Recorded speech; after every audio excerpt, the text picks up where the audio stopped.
Ghana has a total population of children of 6.3 million, according to our statistics from 2000. We are now updating it. Out of this, we have 1.3 million of those children involved in child labor, which means that those children are unlikely to be in school, and they are involved in one form of work or the other. It doesn't necessarily mean that all of them are involved in enslavement, but it means that they are being deprived of their basic necessity to education. Then out of this 1.3 million, we have 242,000 children either being enslaved or involved in trafficking or are in worse forms of child labor. So this number includes enslavement, and that number is what I was included. So, but we unfortunately do not have figures solely for the fishing industry. Now, what is rather unfortunate with this phenomenon is the fact that when the children are sent to these communities, they don't have access to medical care, they don't have access to education, they don't have access to anything that will make life meaningful. But they work starting from 3 a.m. to approximately 8 p.m. That is the kind of work that these children are involved in. But I come from a community where naturally it promoted child trafficking, because the community didn't have even electricity to live with. The community was poor. Only a few children coming from fairly advantaged homes were able to go to school. And as the introducer put it, I come from a very large family, which is one of the reasons why child trafficking was very endemic. Being the last of 12 children of my illiterate mother. As for my father, obviously, he had more. Now, all these things came together to foster a generation of abuse of children whose story were never told. Because wherever they were taken to, number one, it was inaccessible. Wherever they were taken to, they did not have voice. And so they didn't have anybody, any opportunity for their stories to be told. And I can say that for a very long time, even political leadership did not know about this problem. They kept on denying. Until just about 10 years ago, when some of us got education and therefore started talking about it, and other groups also got to know about it, and then the issue began to be in the public domain.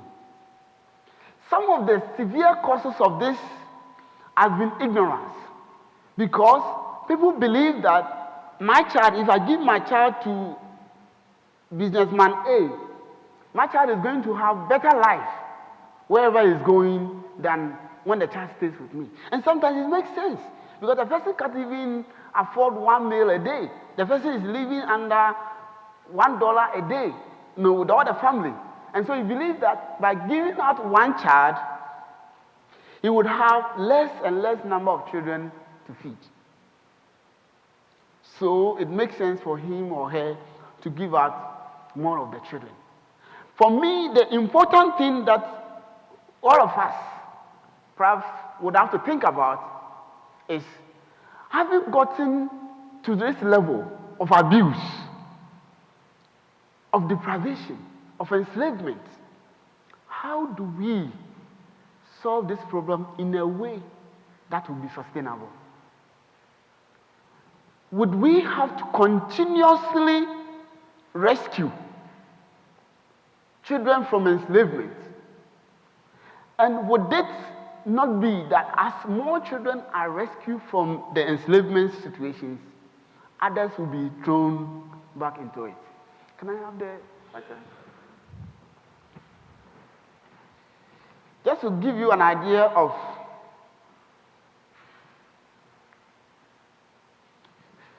this is the kind of situation, just an idea. this is the kind of situation that I used to live in, that other children are still living in. This picture was taken February 2010. So this is something rare. This is something that is still happening. And you can see from these children that they are so much malnourished. And you can see tiredness on their faces. You can see enslavement. You can see deprivation. And you can see that they will not have any opportunity if no intervention is provided them. So for me, we will need to rescue them, and that is very important. But keeping them away from the scourges of the traffickers is much more important than just rescuing them. And that is why I will prescribe rehabilitation, adequate rehabilitation, not just rescuing them and putting them back in the community, but letting them believe that they can make a meaningful impact in society. And that includes drawing up an adequate psychosocial program, giving them shelter program, basic education, letting them have a voice so that they can defend themselves. That is very important. Otherwise, because they themselves are not educated, they are so much vulnerable to whatever the trafficker comes up with. The much more important of this, apart from rehabilitation, is education. And I refer to Kevin Bales of Free the Slaves, who gave a talk beginning this year, and look at how possible it is for this problem of enslavement to be solved. And he said that it costs $400 to rescue one child. And he was referring to the situation in Ghana. And I agree with him. But I will go further to say that it costs much less to educate one child. It costs much less to prevent one child from going back into enslavement.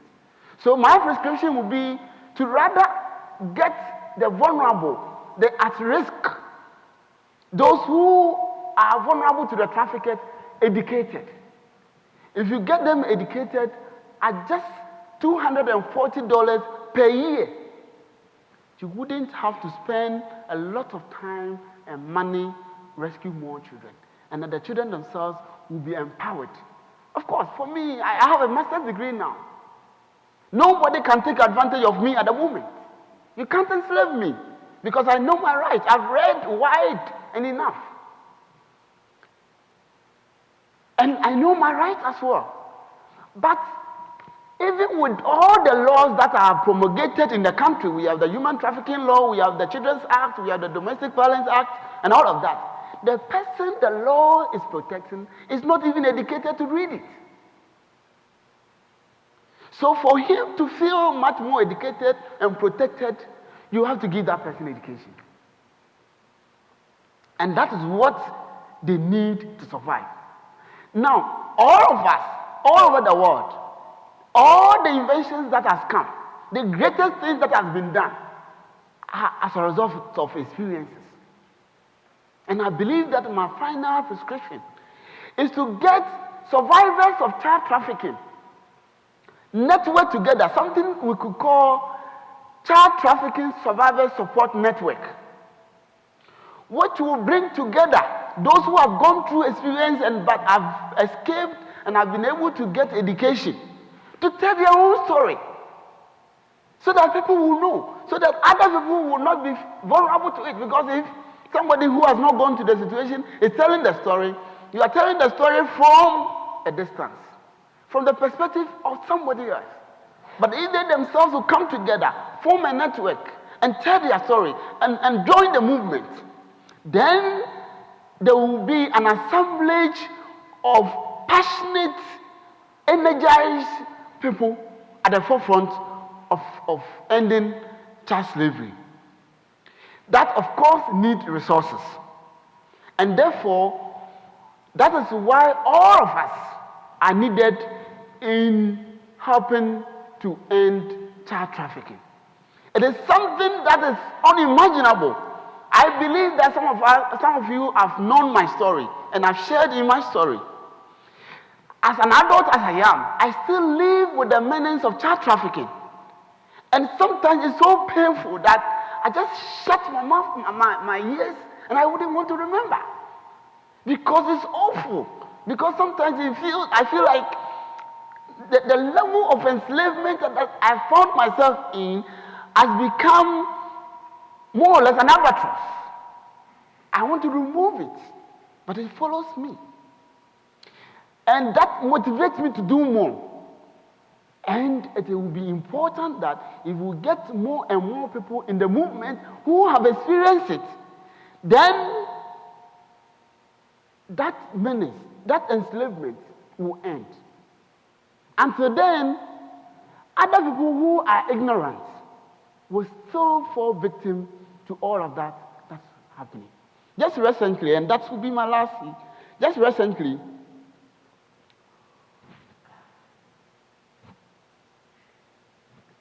did I get my technology right?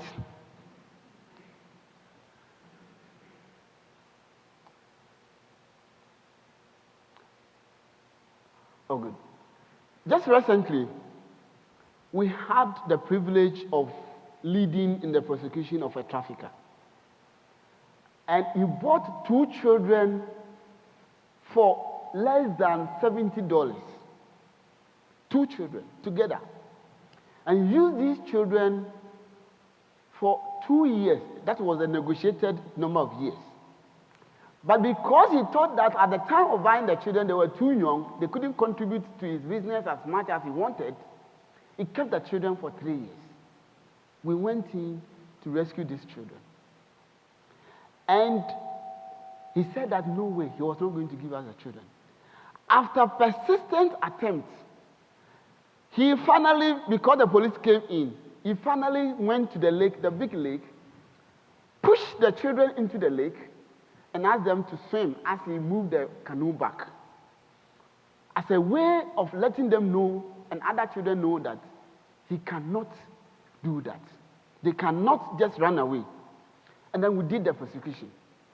The prosecution has made it possible for us to get more children that we did not necessarily go to rescue. The question is, how do we protect these children who have come into the communities without anybody's support? Would we do something about it? Would I do something about it? The children didn't come to us. They just came to the community. But it's a global problem. It needs your support. It needs my support. It needs everybody's support. And that's the only way we can ensure that child trafficking is ended forever in our generation. Thank you very much.